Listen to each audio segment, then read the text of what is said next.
Hello guys, I am Farheen, a third year MBBS student from Vardhaman institute of medical sciences. तो मुझसे एक question पूछा गया था कि अभी 40 डेज़ में क्या सही में पॉसिबल है नीट क्लियर करना।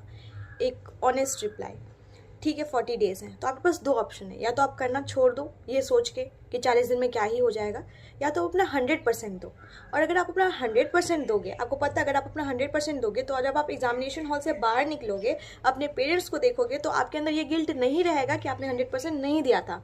तो आप वो सोचो। और अगर आप अभी छोड़ दोगे तो आप कितने गिल्ट में रहोगे। और अगर आप अभी 40 डेज अच्छे से 100% दोगे तो हो सकता है आप उस थ्रेशोल्ड लेवल पे हो जब आप थोड़ा सा और मेहनत करो तो आपका नीट क्लियर हो जाए।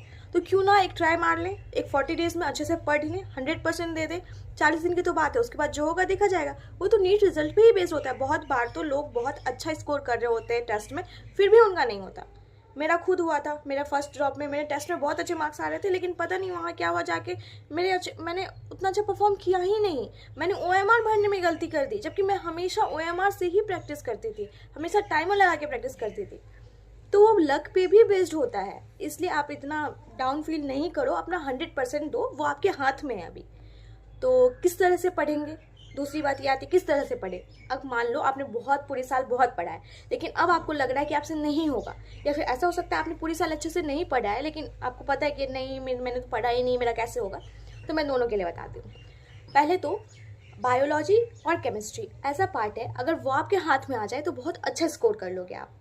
तो बायो में आपको क्या करना है, बायो में आप पूरा NCERT कोशिश करो, आपको पूरा NCERT बहुत अच्छे से आना चाहिए। अगर आप पूरा NCERT अच्छे से कर लोगे ना, 330+ 340+ पक्का है बायो में। फिर आते हैं केमिस्ट्री वाली बात। तो आपको बायो में क्या करना है, आपको बस NCERT पे अभी फोकस करना है।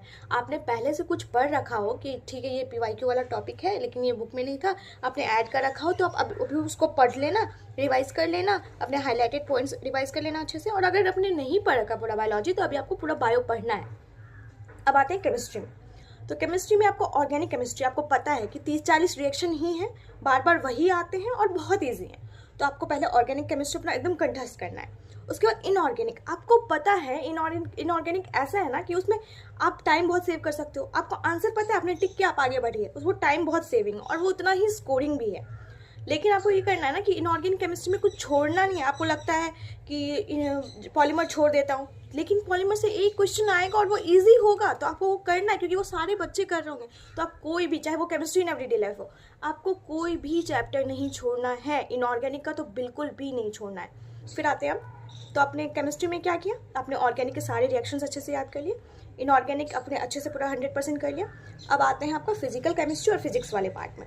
तो फिजिक्स और फिजिकल केमिस्ट्री में आपको फॉर्मूलाज पे स्टिक रहना है, क्योंकि आप पता है फिजिक्स में आपको, आप अचानक से चाहोगे मैं बहुत अच्छा स्कोर करूं, मुश्किल है, क्योंकि अभी आपको इन दोनों को भी तो टाइम लेना है। एक होता है कि आपको ये दोनों पहले से प्रिपेयर है तो फिजिक्स जल्दी हो जाता है, लेकिन आपको फिजिक्स पहले से नहीं प्रिपेयर है। तो अब क्या करना है, आपको PYQs लगाने हैं। उस टॉपिक पे सिर्फ पहले PYQ का एनालिसिस किया, कौन से टॉपिक से आ रहे क्वेश्चन, उस टॉपिक पे गए, उस टॉपिक को अच्छे से रीड किया, ठीक है। अपने फॉर्मूला शीट बनाए, फॉर्मूलाज को बार बार रिवाइज करो, फॉर्मूलाज को फिजिक्स में भी और फिजिकल केमिस्ट्री में भी। आपको सोल्यूशन हो गया, मोल कॉन्सेप्ट हो गया, ये सब ऐसा होता है ना कि हम लोग जब 11th में पढ़ रहे होते हैं, 11th में मोल कॉन्सेप्ट और फिर इसमें सोल्यूशन, तो जब पढ़ रहे होते हैं तो हम लोग बहुत अच्छे से पढ़ते हैं, बहुत टाइम देते हैं अपना। तो आप ये दोनों। अब दूसरे ऐसे कैटेगरी के भी स्टूडेंट हैं जिनको जिन्होंने पूरे साल बहुत अच्छे से पढ़ा, उनको लगता है उनका कुछ टॉपिक बहुत अच्छे से प्रिपेयर है। तो आप क्या करो, आप एक टेस्ट पेपर लेके बैठो, ठीक है। आपको अभी कुछ नहीं पढ़ना, आप टेस्ट पेपर लेके बैठोगे, टाइमर लगाया 3 घंटे का, उसके बाद उसको सॉल्व करना शुरू किया। उसके बाद लास्ट में आप एनालाइज कर रहे हो, आप देखो आप जिस टॉपिक पे बहुत कॉन्फिडेंट फील कर रहे थे, क्या आप उस टॉपिक के क्वेश्चंस भी अच्छे से लगा पा रहे हो, सही से लगा पा रहे हो।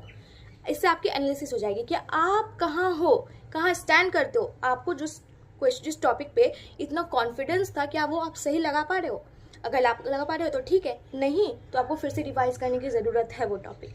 और ऐसा होते जाएगा ना, हर एक दिन पास ऑन होते होते एक ऐसा दिन आ जाएगा जब आपको लगेगा भाई मेरा तो मैक्सिमम सिलेबस कवर्ड है, तो आपको खुद कॉन्फिडेंस आएगा और आप अपना 100% दे रहे होगे, तो आपको कोई भी गिल्ट नहीं होगा, ठीक है। और भी कोई अगर